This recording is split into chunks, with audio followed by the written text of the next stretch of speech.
versículos del 7 al 15.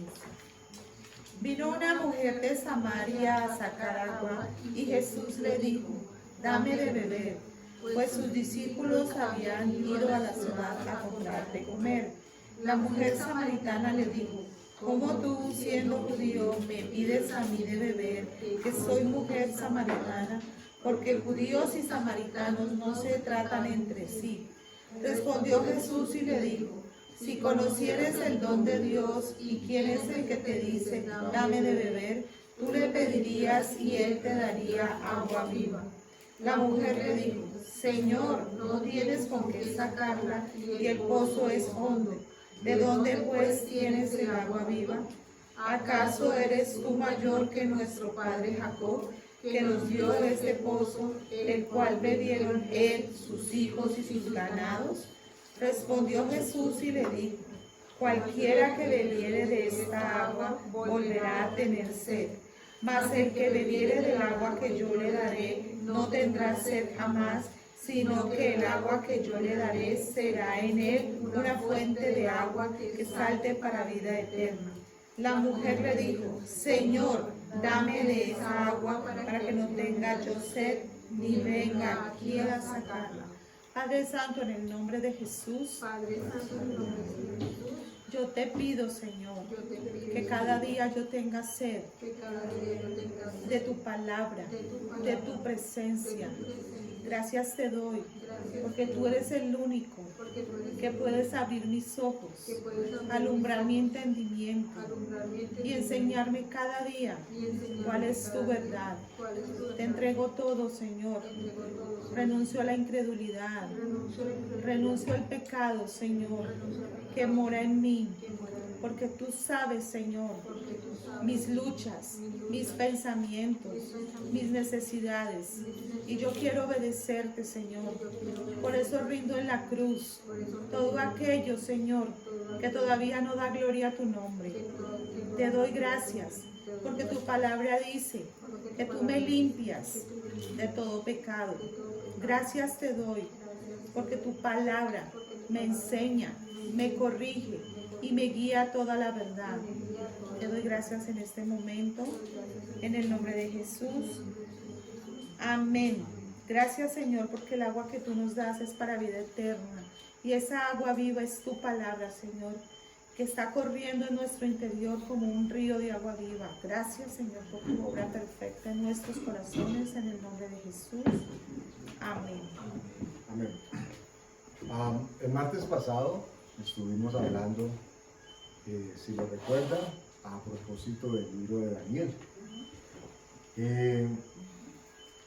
Nos enfocamos, o Dios nos quedó así, en el capítulo 2 de Daniel, donde hablaba de unas particularidades, y en principio lo que pretendíamos hacer era esbozar hacer una presentación de Daniel como personaje y lo trascendental y lo que significó en el contexto bíblico, pero con la visión a futuro inmediato, en este caso hoy, que pudiésemos empezar a ver ese paralelo o esa conexión que genera la escritura entre Daniel como figura de profeta y las profecías que cumplieron o que tomaron lugar, y por qué, y esto es también lo más relevante de todo lo que vamos a hablar en la semana. Hemos hablado la semana pasada, vamos a hablar hoy y seguramente en la próxima. Lo más relevante es que Daniel es una prueba no solamente espiritual, no solamente desde el contexto, abro comillas, religioso, pero sobre todo desde el contexto histórico del cumplimiento fiel y verdadero de la Escritura. Vamos a ver más adelante, con la ayuda del Espíritu Santo, cómo lo que Dios le permitió ver a él 600 años atrás. Cuando hablo de 600 años atrás, no fue en 1900 o en 1500. Estoy hablando de en el momento que él está recibiendo la visión. Apenas está empezando para él el año 1, porque la profecía va a tomar cumplimiento casi que 600 años más adelante. O sea que nos vamos a encontrar con un espectro interesantísimo, donde se van a hablar o Dios va a hablar en esa palabra, por eso lo invitaba a que leyeran el libro completo, donde Dios va a hablar con meses, semanas, días precisos. Y qué curioso, qué conclusión tan pasmosa. Lo que Daniel manifestó en un principio se cumplió con esa exactitud casi que matemática en términos de el cumplimiento de esas profecías. ¿Por qué mencionamos esto como abrebocas? Porque eso no hace sino dar fiel certidumbre de que la palabra de Dios se cumple, creamos nosotros o dejen de creer otros. El registro histórico que hay de lo que él profetizó para los siglos por venir, lo registra la historia, ni siquiera la de la Biblia, que es un libro de referencia histórica, pero la historia secular. ¿Por qué digo la historia secular? Porque él habla de un evento que cambia la historia del mundo. Y yo les puedo decir abiertamente y preguntarle con la certera convicción de que ustedes sabían qué responder. ¿Cuál fue la historia? ¿Cuál fue el evento que cambió la historia del mundo? Entonces, si toma lugar cumplimiento de lo que él profetizó, pronosticó con muchísimos siglos de anticipación, y tomó lugar y pasó, no solamente eso, sino eventos mucho más detallados que seguramente los podemos ver más adelante. Entonces nos podemos dar el gusto de decir, Dios habló a través de este profeta. Cuando la escritura dice que cuando el profeta hablaba y se cumplía lo que estaba diciendo, podría ser una indicación, un indicio de que en efecto Dios estaba respaldando ese profeta. Y recordarán ustedes la semana pasada que mencionamos el hecho de que Daniel y sus amigos fueron escogidos como los hijos de los príncipes. ¿Recuerdan ustedes quién fue Nabucodonosor? Ese nombre que es apenas para los que tengan hijos recién nacidos. Nabucodonosor, ok, rey de Babilonia. Recordarán ustedes que Babilonia invade, toma lugar de toda la tierra en la que estaba aposentado Israel y todos los alrededores.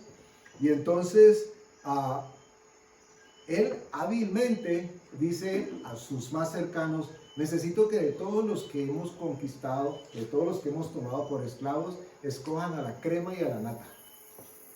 Los hijos de los príncipes, de los principales, el más alto, el más bonito, el que tuviese más pelo, de los ojos verdes, claros, qué sé yo, lo que a ellos les pareciera que les iban a aportar al enriquecimiento de su cultura. Pero no era un enriquecimiento de cultura, más bien ellos querían aprovecharse de los dones que ellos tenían.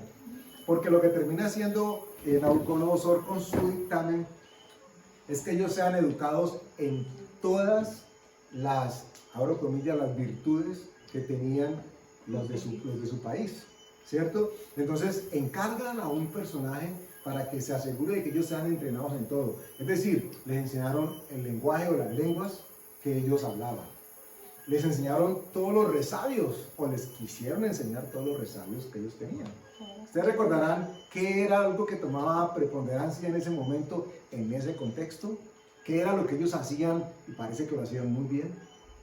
La adivinación, la hechicería, brujería, no sé qué. Los adivinos. Adivinación, y eran expertos en reconocer el movimiento de los astros y pronosticar o profetizar a propósito de eso.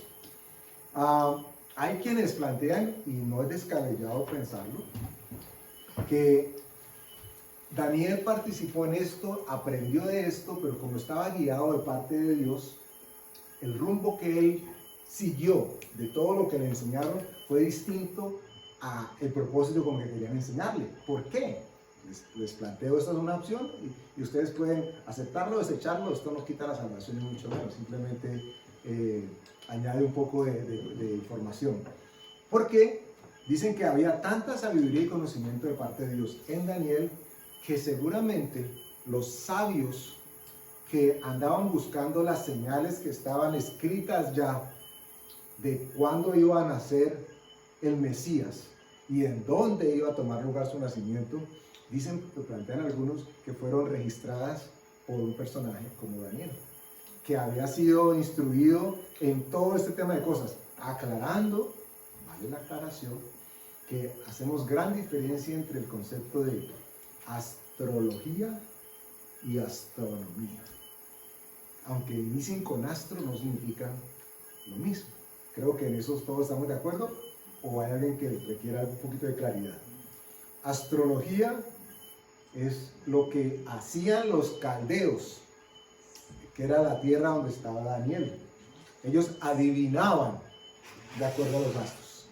Pero la astronomía es la ciencia que estudia los planetas, los astros, las estrellas.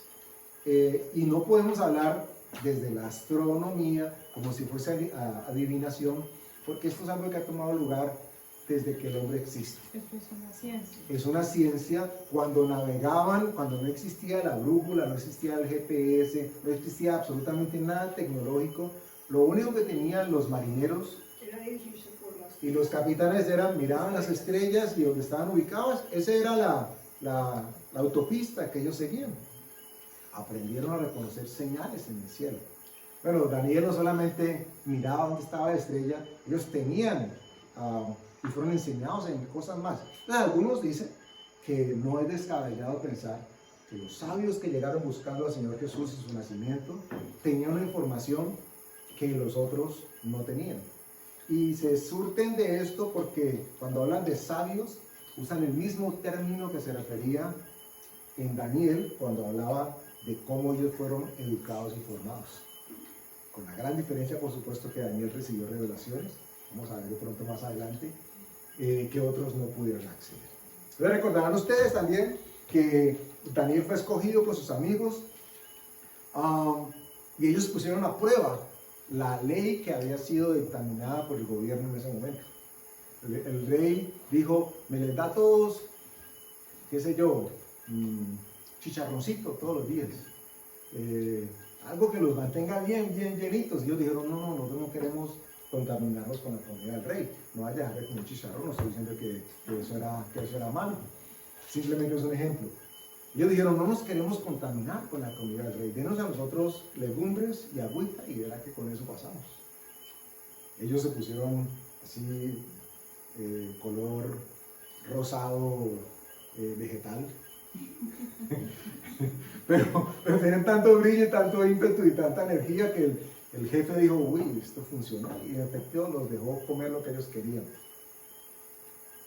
Recordarán también que hablamos que el rey tuvo un sueño, que se la puso difícil a todos los sátrapas y los caldeos y los adivinos.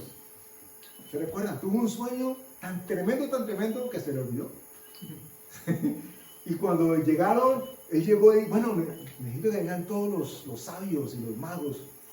Díganme qué fue lo que soñó. Y me interpretan. Y por supuesto la gente dijo, no, es de rey. Nadie, ningún rey en el pasado ha pedido nada de lo que tú estás pidiendo. Estás loco, casi que le dicen. Casi que le hubieran dicho, los muchachos hoy en día le hubieran dicho, ese rey se agarra. Nada que ver. Tú estás loco, chico. Él estaba pidiendo algo que era imposible para astrónomos, para astrólogos, para adivinos, para los que fuesen. Y cuando él dio el edicto de que como eso no les servían, a todos los que habían invertido esa plática para entrenarlos, no le aportaba nada, dijo, no, pues a matarlos a todos. Jarla con todos, no sirven para eso, entonces no sirven para nada, que los maten. En esa circunstancia aparece Daniel en escena. Y dice, ¿por qué la orden del rey es tan apremiante? ¿Qué es lo que pasó? No, es que, ¿cómo le parece a Daniel que el rey tuvo un sueño, no se acuerda? Quiere que le digamos el sueño y que le digamos lo que significa. Dígale que yo le arreglo ese problema. Mentira, no lo dijo así, pero él dijo, yo sirvo al Dios que todo lo revela y todo lo pueda. Y en efecto, esa es su carta de presentación con el rey. Cuando él empieza por primera vez a hablar con el rey, le dice, rey, lo que tú estás pidiendo no hay hombre que lo pueda interpretar. Y seguramente el rey se quedó pensando en ese momento, entonces, ¿qué hace aquí? Casi que así. Y resulta que le dijo, pero el Dios de los dioses, al que yo sirvo, Él te va a dar el sueño y su interpretación. Este es el contexto en el que nos encontramos. ¿Recuerdan de qué se trata el texto? Perdón, el texto no del sueño. Sí. Sí. Este no es el de los 300 que está con la espada allí. Este es la figura de la estatua de Nabucodonosor. ¿Ok? Ahí lo pintan con, si alcanzan a ver desde atrás, con las abdominales bien, se hizo lipo. Seguramente en ese entonces no estaba tan, y el rey pues no creo que se ejercitara mucho, pero no le iban a hacer una estatua de Buda, porque pues no tenía presentación el rey así todo gordito. Entonces obviamente descripción de cada uno de los detalles lo vamos a ver conforme avancemos. Podemos decir entonces que esta es la estatua del sueño.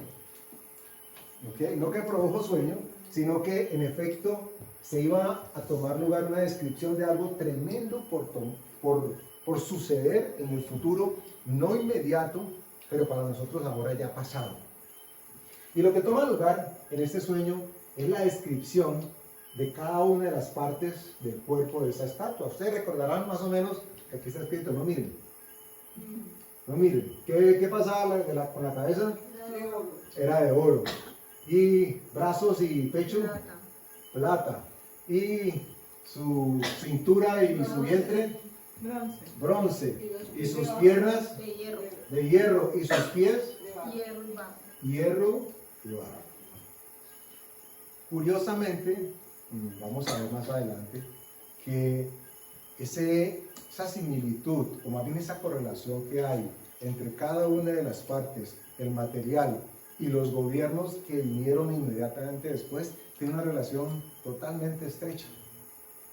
Por eso les hablaba de que es un relato, no es un relato, es un cumplimiento histórico de una profecía que Dios le permitió ver a Daniel. Y digo histórico porque no hay manera de que el ser humano desde la secularidad rechace lo que tomó lugar en todos estos imperios. Ahora de pronto entramos un poco más en detalle. Importante entonces que tengamos en cuenta que la cabeza de esta imagen era de oro fino, su pecho y sus brazos plata, su vientre y sus muslos de bronce, piernas de hierro y sus pies en parte de hierro y en parte de barro cocido. Ahora sí vamos a la palabra, porque sin palabra pues no hay palabra. Los invito a que vayamos al libro de Daniel, si no alcanzan a leer desde allá, o si está como demasiado apretado el texto, pero era necesario para poder tenerlo en contexto, pueden buscarlo en sus Biblias. Estamos leyendo el libro de Daniel, capítulo 2, versículos 39 al 43. Jonathan, ¿alcanzas a ver desde allá? ¿Alcanzas a leer? ¿Sí? 20-20, Carlitos. Tiene que celebrar la también está con 20-20. Ok, ¿ya lo tienen todos? Daniel capítulo 2, versículos 39 al 43. Amén. Dice así: después de ti se levantará otro reino inferior al tuyo, y luego un tercer reino de bronce, el cual dominará toda la tierra. Primera pausa obligada. Cuando dice que después de ti se levantará otro reino inferior al tuyo, y me devuelvo un momento, ¿quién está diciendo Daniel que es Nabucodonosor en esta estatua? La cabeza. ¿Cierto? Es la cabeza de oro. El rey representa no la cabeza de él físicamente, sino su reinado, su gobierno, su imperio. En este caso estamos hablando del imperio babilónico. Luego dice que va a salir otro reino después. Y este reino va a estar representado en la plata. Entonces, la plata. Otro reino inferior al tuyo y luego un tercer reino de bronce, el cual dominará sobre toda la tierra. Y el cuarto reino, perdón la pausa tan obligada. Entonces, el primer reino es cabeza, Nabucodonosor. El segundo reino es plata. El tercer reino es bronce. El que sigue es hierro y el último es barro y con hierro. O sea, Entonces, va disminuyendo de lucidez, De calidad. de calidad y sobre todo de permanencia, porque va del metal tal vez más preciado al más bajo. Sin embargo, y lo vamos a leer más adelante, el más bajo termina siendo el que despedaza y el que hace más daño. Porque ya en este caso no solamente se pensaba en conquista, el último va a querer no solamente conquistar, sino despedazar y matar. Entonces, estamos en... Y el cuarto reino será fuerte como hierro, y como el hierro desmenuza y rompe todas las cosas, desmenuzará y quebrantará todo. Y lo que viste de los pies y los dedos, en parte de barro cocido de alfarero y en parte de hierro, será un reino dividido, mas habrá en él algo de la fuerza del hierro, así como viste el hierro mezclado con barro cocido. Pare un momentico ahí. Ustedes recuerdan que hay una escritura donde el Señor Jesús dice que todo reino dividido en dos no puede prevalecer. Y no sé si a ustedes les ha pasado, a mí me pasó hasta que Dios me reveló esto. La primera impresión que uno recibe de este texto es que no puede haber división dentro del otro reino. ¿Cierto? Porque recuerdan ustedes que Jesús estaba hablando a propósito del reino de las tinieblas. Y cuando lo acusaron de que él echaba a los demonios por Belcebú, es cuando él dice, hey, ningún reino dividido entre sí puede prevalecer. Y yo pensaba en algún momento o asociaba de que ese prevalecer entonces significaba de que no puede haber división en el reino de las tinieblas. Y resulta que lo comparto con ustedes y están en todo su derecho de aceptarlo o no, pero entiendo que no es eso necesariamente lo que la Escritura quiere dar a entender. Porque si eso significara que en el reino de Satanás no hay división, entonces habrían demonios buenos y demonios malos. Y significaría de que va a prevalecer. Correcto. Eso es lo que está entre líneas allí, que está implícito y se infiere. No se dice, pero es verdaderamente lo que hace más, debería ser más ruido. Porque lo que está diciendo es que si un reino está dividido, no puede prevalecer. Está hablando de él, ¿cierto? En comunión con el Padre. Y ya sabemos que el reino de los cielos, el reino de Dios, es el que la Escritura nos dice que va a prevalecer. Entonces no está hablando de sí mismo. Y como ya sabemos que el otro reino no prevalece, entonces nos está diciendo de que en ese otro reino sí hay división. Y aquí la Escritura nos lo dice, o nos lo dijo muchísimo tiempo atrás. Porque dice que este reino será un reino dividido. Y uno dice, bueno, Andrés, pero es que estás hablando de historias, y esos son los imperios, hubo conflictos entre ellos. Claro que sí, pero es una representación muy manifiesta de lo que toma lugar en el mundo espiritual. Los demonios, uno podría concluir, no obedecen porque aman a su jefe, sino porque le temen. Y hay pugna entre ellos. Uno encuentra en la Escritura que dice que los vientos de las cuatro esquinas de la tierra, aquí mismo en Daniel lo dice más adelante, terminaron en conflicto. Porque es que entre ellos no puede haber amor, entre ellos no puede haber respeto, entre ellos no puede haber confianza. Ellos obedecen por temor, por terror, diría yo, a su jefe. Entonces este reino es dividido. Dice que en parte de hierro, y dice que más habrá en él algo de la fuerza del hierro. Así como viste hierro mezclado con barro cocido. 42. Y por ser los dedos de los pies en parte de hierro y en parte de barro cocido, el reino será en parte fuerte y en parte frágil. Y me adelanto porque seguramente allá llegaremos como conclusión en algún momento. Estamos viviendo los tiempos de este reino. Más adelante miraremos la línea cronológica, el de barro y de hierro, en los dedos. Es decir, casi que escatológicamente hablando, hablar con un término así, esos que casi no se oye, y ¿qué es? Yo no sé qué es, pero eso suena bueno. Escatológicamente mentira, no. Hablando acerca de lo por venir, lo futuro. Cuando se habla de escatología, se habla en el estudio de los eventos que van a tomar lugar en el futuro que corrobora la Escritura. Entonces, en esa línea de mirada profética, nos vamos a encontrar con que el último reino, el que fue bajando y disminuyendo, es el que nos encontramos ahora. ¿Y por qué decimos que es así? Bueno, porque la Escritura nos da por todo lado a entender de que así es. Pero además, porque nos encontramos con la particularidad de que nos enseñan de que el reino tiene una fusión, o intenta tener una fusión de dos elementos que no pueden ser fusionados. No importa qué tan cocido esté el barro y qué tan duro se ponga después de haber salido del horno, cuando usted coge el barro y lo separa del hierro, se va a separar uno del otro. Se quiebra fácil el barro. Fácilmente se van a quebrar. Sin embargo, la característica que nos muestra esto es que el hierro es fuerte y el barro débil. Porque la postura que encontramos hoy en día es una postura arrasadora. En términos de cultura, en términos de enseñanza, de adoctrinamiento inclusive, es fuerte. Pero es tan débil, se cae si alguien se detiene a hacer un análisis ni siquiera muy concienzudo, simplemente una pregunta con retórica de ¿y será que esto sí? Preguntas básicas. Fuerte porque la maquinaria del mundo está desplegada. Y arrasa con todo el mundo, Exacto. pero es frágil porque en su momento, lo que estás diciendo, no encuentran un asidero. De una mentira.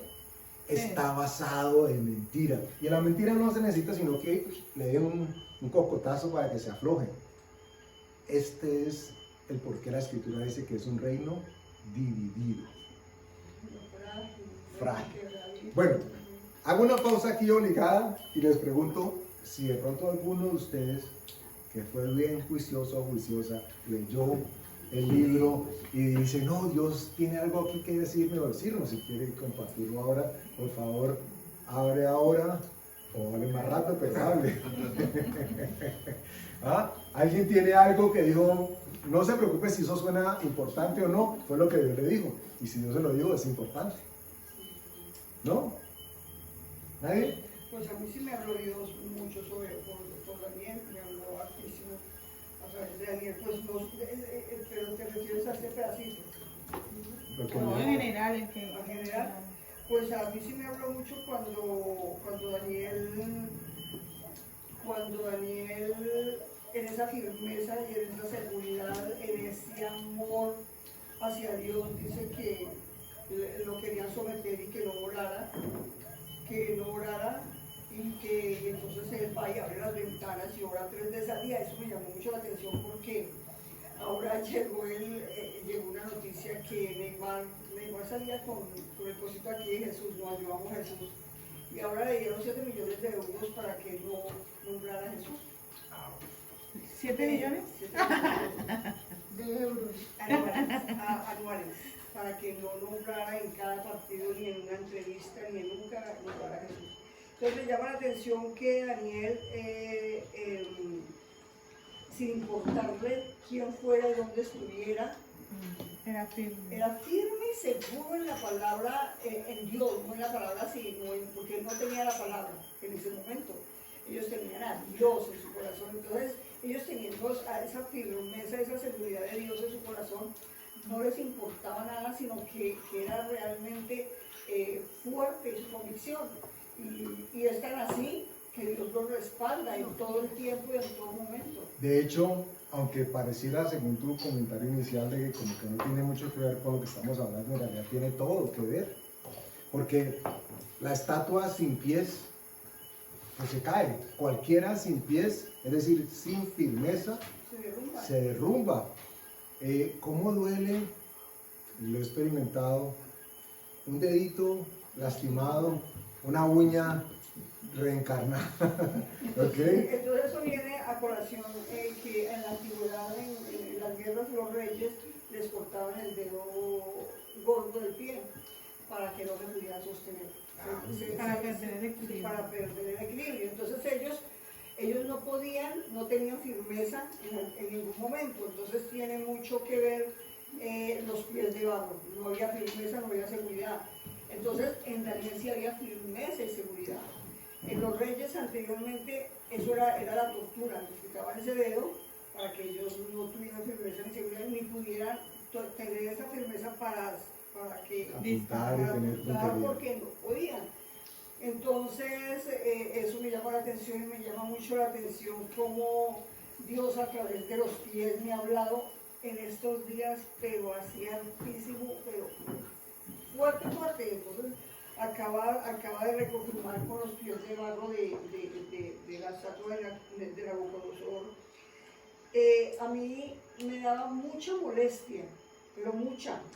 Yo creo que era la molestia más grande poner los zapatos de mamá. Entonces, eso para mí era realmente molesto. Y hasta lloraba poner los zapatos de mamá. Entonces le pregunté a Dios, le dije, dime por qué me molesta tanto ponerle los zapatos a mi mamá. Y viene una prédica hermosa donde Jesús se ciñe con una toalla en el cinto y le lava los pies a los discípulos. Y cómo escuché de alguien que decía que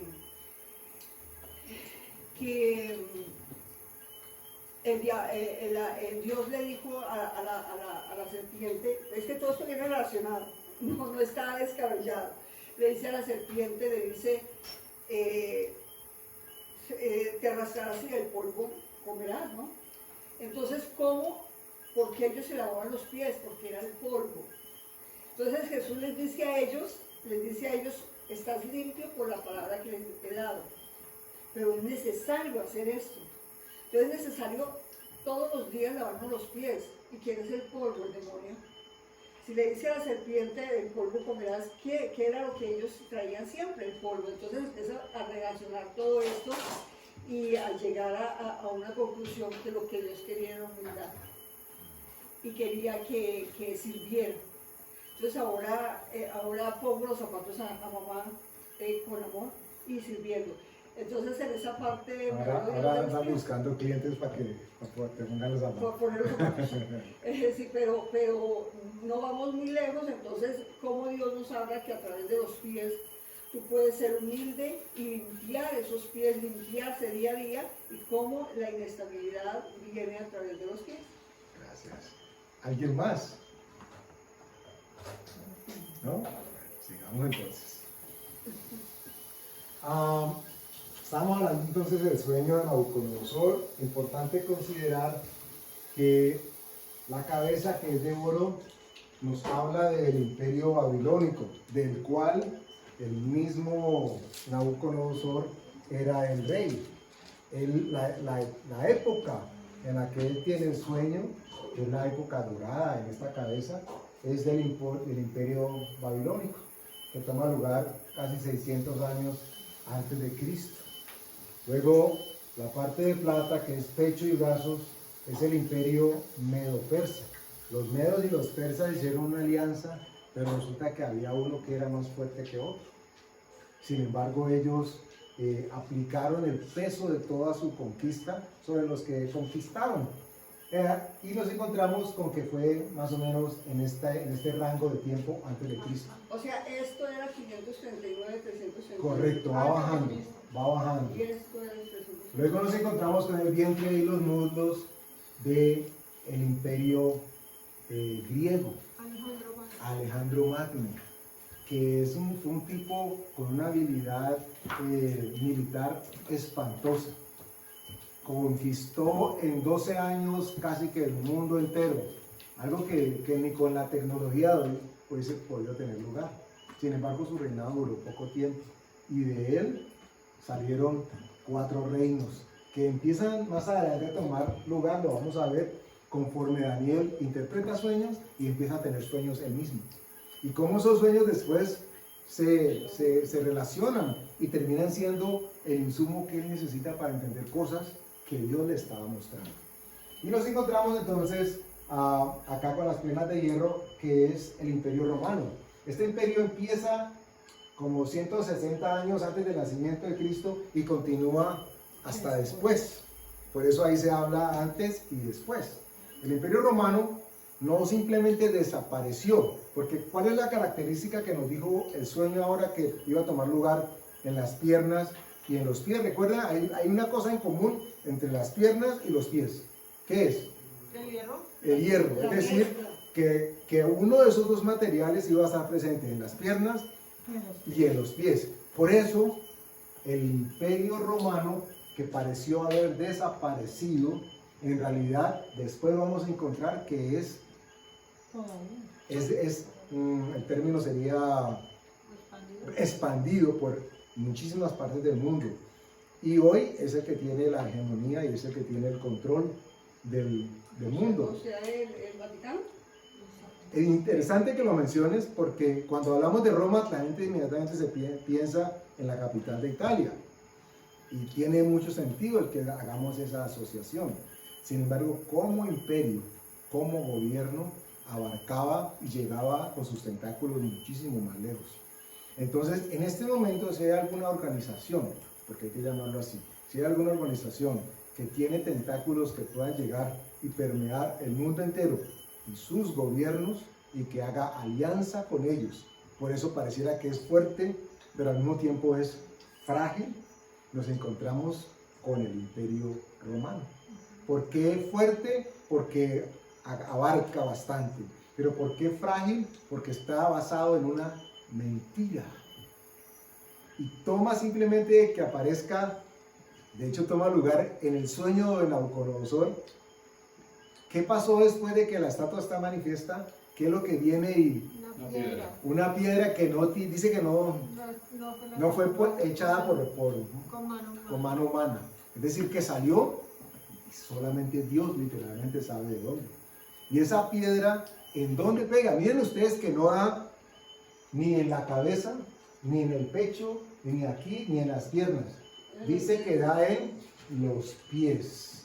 Allí recibe el impacto y la imagen, la estatua es tumbada, se cae completamente.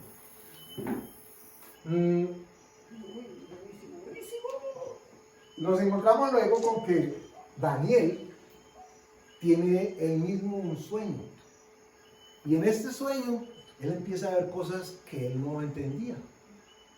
Vamos a dar un salto a propósito del capítulo 2 al capítulo 7. ¿Por qué a propósito? No porque querramos hacer contextos irreales, sino porque la escritura así lo quiso. El tema de la interpretación de los sueños de Daniel está en el capítulo 2 y luego los sueños y las visiones reaparecen en el 7, en el 8, en el 9, en el 10 y más adelante. Lo que sucede en el 3, 4, 5 y 6 son los eventos que describen las vivencias que ahorita describí ahora que tomaron lugar entre Daniel y sus tres amigos. Está el foso de los leones, el horno de fuego, cuando mandaron a hacer la imagen que Daniel no quiso adorar, hablando de firmeza. Entonces vamos a dar el salto para que mantengamos el pensamiento en términos de línea de tiempo. Más adelante lo vamos a ver, de los eventos por tomar lugar. Entonces, estamos en capítulo 7, y vamos a leer versículo 3 en adelante. No me ratifico porque no le puse el título allá abajito. Y sí. Dice, versículo 3. Y 4 bestias grandes, diferentes la una de la otra, subían del mar. La primera era como león y tenía alas de águila.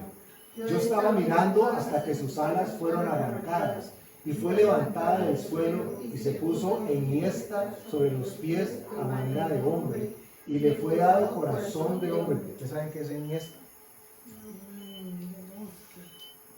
Pero es muy literal, yo tampoco sabía qué era hasta que busqué. Es literalmente ponerse en posición vertical, firme. Se puso de pie. Ahí digamos que lo está diciendo y ratificando. Porque dice que se puso enhiesta sobre los pies. Exacto, se puso recto y firme. A manera de hombre y le fue dado corazón de hombre. 5. Y he aquí otra segunda bestia, semejante a un oso, la cual se alzaba de un costado más que del otro, y tenía en su boca 3 costillas entre los dientes. Y le fue dicho así: levántate y devora mucha carne. Este oso tenía una particularidad, y es que yo no sé si cojeaba, uno dice que sí, pero lo que sí literalmente dice es que tenía una pierna más larga que la otra, y si era así, pues cojeaba. Cojeaba. Y dice que tenía 3 costillas en su boca. Cuando uno mira la literatura y la historia, se da cuenta que el imperio que corresponde a este momento es un imperio que coge a 3 pueblos y los despedaza completamente. Se queda con ellos en su boca. Más adelante, cuando hagamos una fusión de lo que estamos viendo, seguramente lo tomaremos. El versículo 6. Después de esto miré, y he aquí otra semejante a un leopardo, con 4 alas de ave en sus espaldas. Tenía también esta bestia 4 cabezas, y le fue dado dominio. Y seguramente este es el tipo de escrituras que uno dice: ay no, eso es como tan raro. 4 cabezas, un oso como chorreando sangre, porque uno se imagina así las cosas ásperas. Y saben ustedes, entiendo yo de parte de Dios, que Él quiere con esa descripción darnos a entender lo tenebrosas que en el mundo espiritual significaron estas figuras y sus gobernantes, y lo que hicieron en el mundo y cómo afectó al mundo entero. Porque no nos están mostrando los gatitos de Shrek, que ponía los hitos. No, la descripción es tremenda. Son de esos sueños que nadie quiere tener. Es más, si alguno de nosotros soñara siquiera con uno de los colmillos de uno de esos osos, diríamos que es una pesadilla. Uno diría: Señor, te reprenda en el nombre de Jesús. También no se podía dar ese lujo, porque él, después dice la escritura que él terminó como: Dios, ¿qué es esto? Inmediatamente llegó a buscar en oración qué era lo que Dios quería decirle, porque había quedado espantado por lo que había visto. Pero él más adelante se va a encontrar con que, no lo dice así, no, es un parafraseo. Eso fue lo que soñó el rey. Eso fue lo que yo vi. El primer reino era de oro, el segundo de plata, el otro de bronce, el otro de hierro. Ok. Entonces, vamos a ver más adelante que cada una de las bestias que él ve representa a uno de esos imperios en cada uno de esos momentos, y cómo fueron de apabullantes con quienes estaban a su alrededor. Dios mostrándole a él lo que iba por venir, y a nosotros dejándonos ver ahora lo que pasó, que él ya había mostrado.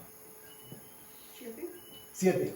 Después de esto miraba yo en las visiones de la noche, y he aquí la 4ª bestia, espantosa y terrible, y en gran manera fuerte, la cual tenía unos dientes grandes de hierro, devoraba y desmenuzaba, y las obras hollaba con sus pies, y era muy diferente de todas las bestias que vi antes de ella, y tenía 10 cuernos. Mientras yo contemplaba los cuernos, he aquí que otro cuerno pequeño salía entre ellos, y delante de él fueron arrancados 3 cuernos de los primeros, y he aquí que este cuerno tenía ojos como de hombre y una boca que hablaba grandes cosas.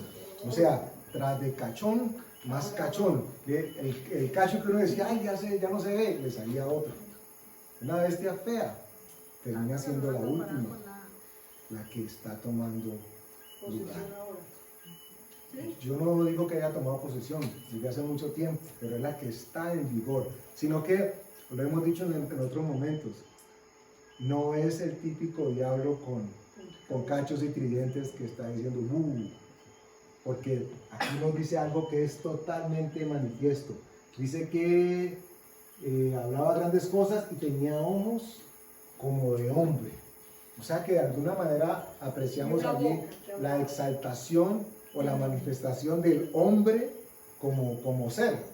Lo que Apocalipsis después ratifica por allá cuando dice que el 666 es el número del hombre, la humanidad plena, lo que estamos viendo en estos momentos, donde el hombre quiere exaltarse, buscar la eterna juventud, quieren, todas las mejoras que nos dicen que es por nuestro bien. ¿cierto? Hay que aceptarlo porque es por nuestro bien. Tiene grande boca y ojos como de hombre y se las da de hombre. Pero ¿saben qué dice la Escritura? Que del amor de las mujeres usted no iba a gustar. Ah, loco. Termina teniendo su pendejadita. Entonces, a ver, se puede llegar a pensar que por eso hay tanto homosexual, porque se van a hacer sus seguidores. Es un planteamiento totalmente válido, porque alguien diría, pero es que homosexuales han existido siempre, toda la vida. Los Eso es romanos, lo que siempre dicen. los romanos eran bien locas también. Y eso no es nuevo, pero nunca en la historia del ser humano había un despliegue tan voraz como en el que en estos momentos, bueno, de unos años para acá viene tomando lugar, llegando a los niños, a las madres, a los padres.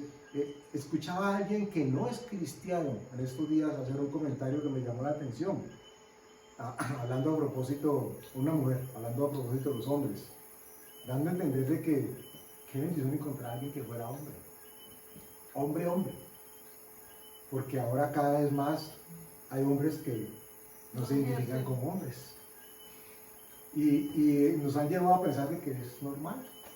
Eso siempre ha tomado lugar, eso siempre ha sido así. Y no es así como la Escritura dice.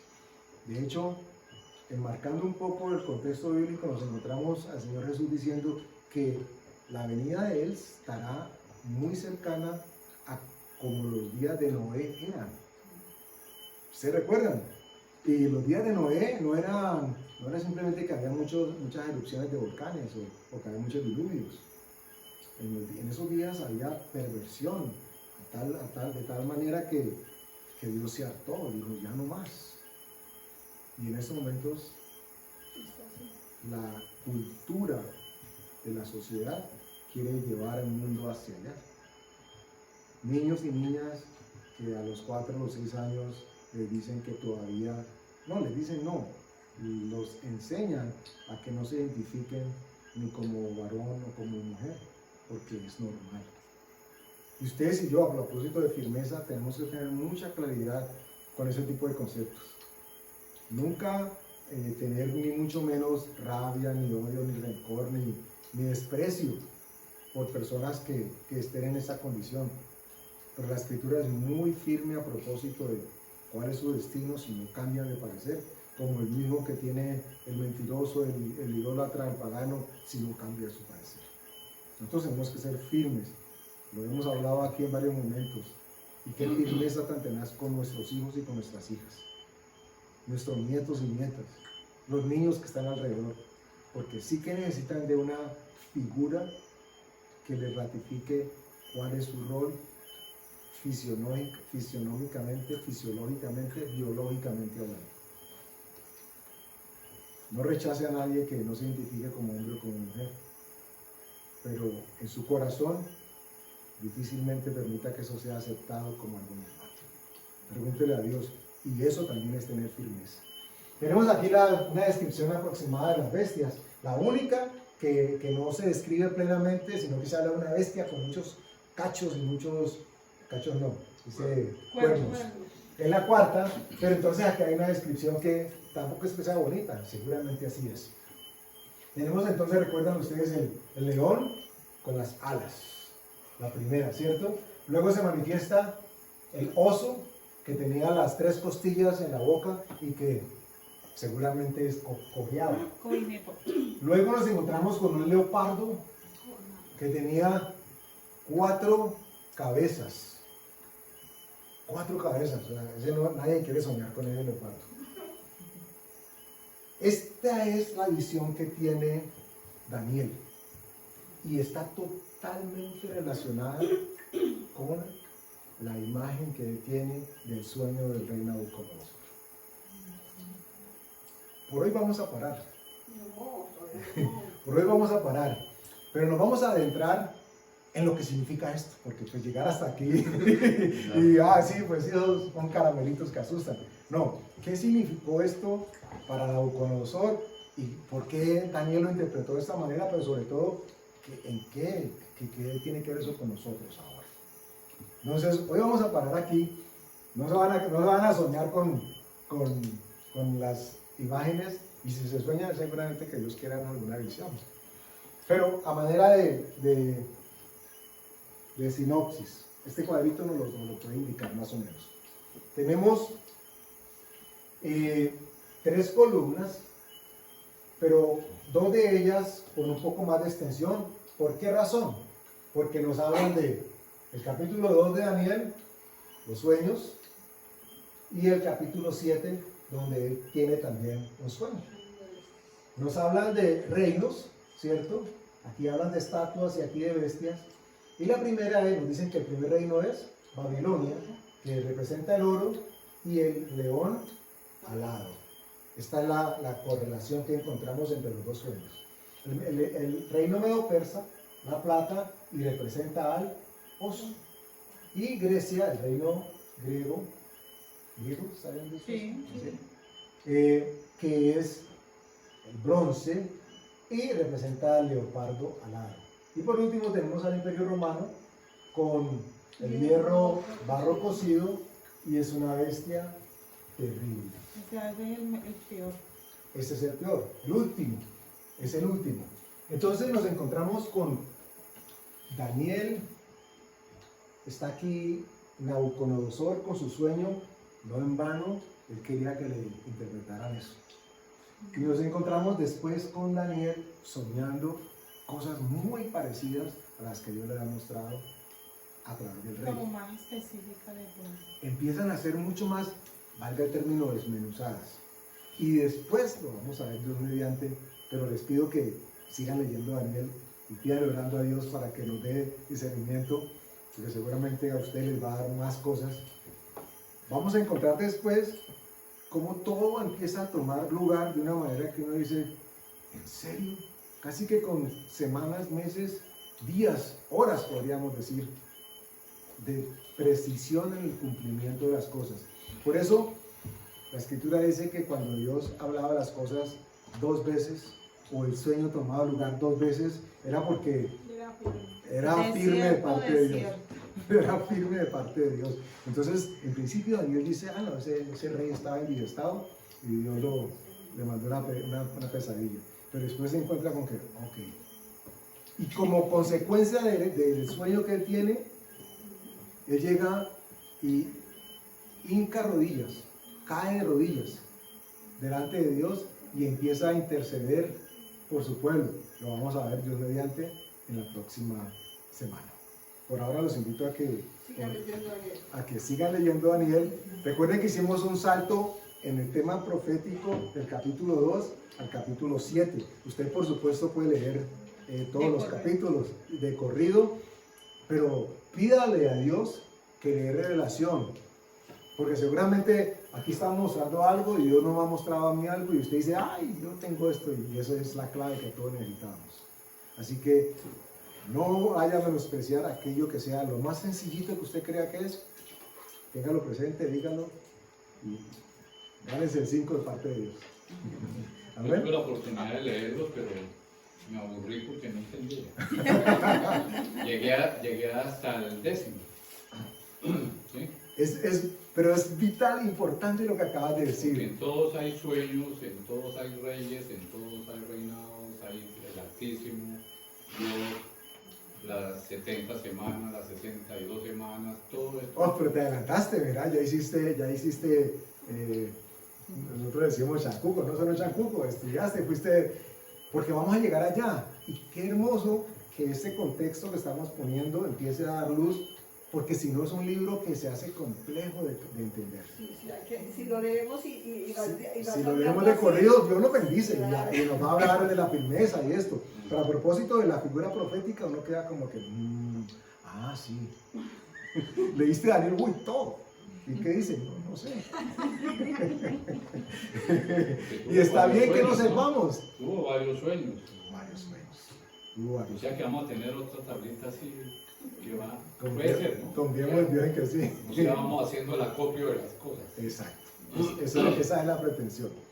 Y eso vamos a ver en qué momento nos encontramos de esos sueños que él tuvo. Amén. Amén. Vamos a leer las cosas. Padre, gracias por tu presencia, por tu fidelidad para con nosotros, Señor. No nos cansaremos nunca de entregarte toda la gloria y toda la honra a ti. La revelación solamente puede venir de parte tuya. En el pasado tus ángeles visitaban a tus siervos y les transmitían sabiduría y revelación, Señor. Hoy nos has dejado, qué bendición, a tu Espíritu Santo para que sea Él el que nos lleve a toda verdad. Te damos gracias, Padre, por la presencia de tu Espíritu Santo en nosotros, tu templo, para que seamos limpios, seamos lavados, seamos transformados por tu presencia en nosotros. Que la firmeza, Señor, que te caracteriza a ti, Señor, también forme parte de las características y de la formación de carácter que has puesto en nosotros. Te damos gracias en el nombre de Jesús. Amén.